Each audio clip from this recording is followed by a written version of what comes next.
One of the most common arguments made against the divinity of Christ is this: if Jesus is God, why does he call God his Father?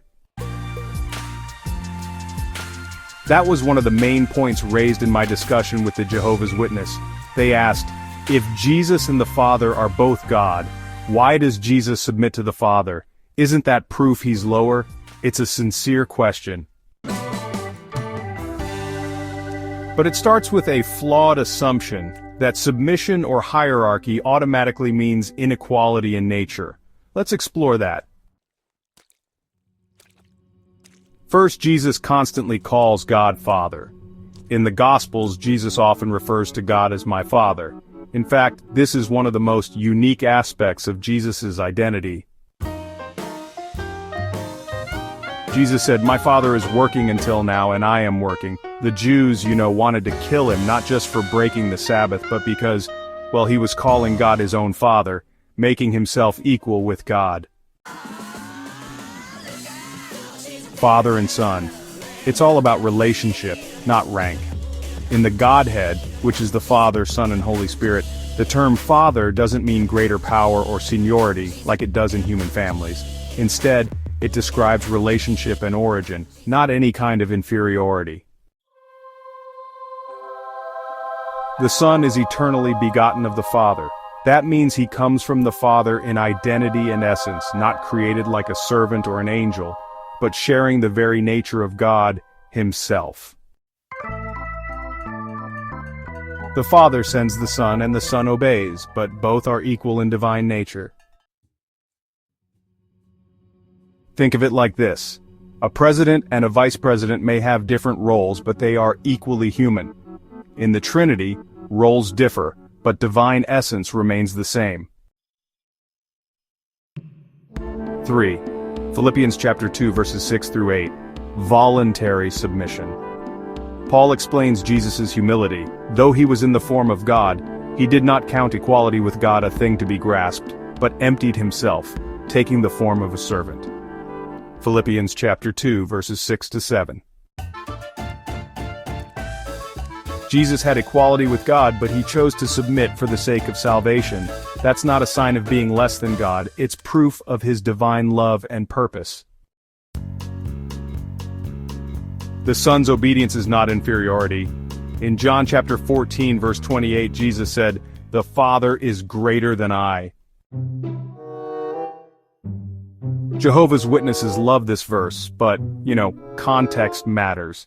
Jesus didn't say the Father is better than I. He said greater, referring to position, not essence. At that moment, Jesus was in human form, about to die, and submitting as a man to God's will. In that temporary role, the Father had a position of authority. But that does not mean Jesus was less than God in identity.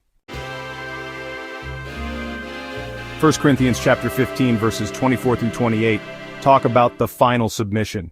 This passage says, "Then the Son himself will be made subject to him who put everything under him, so that God may be all in all."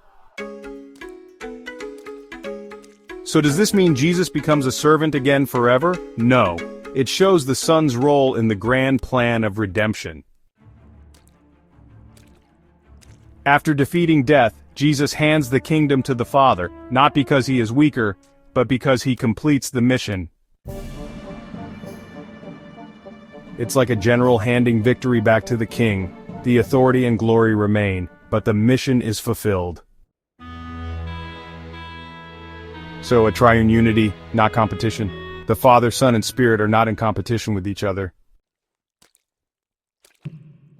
There's no power struggle in the Trinity. There's only love, purpose, and unity. The Father plans, the Son accomplishes, the Spirit applies. It's a divine harmony, not a hierarchy of value. So what this means for us is actually pretty profound. The fact that Jesus called God his Father reminds us that he was fully God, yet willingly submissive. He came to show us how to relate to God as a child to a father.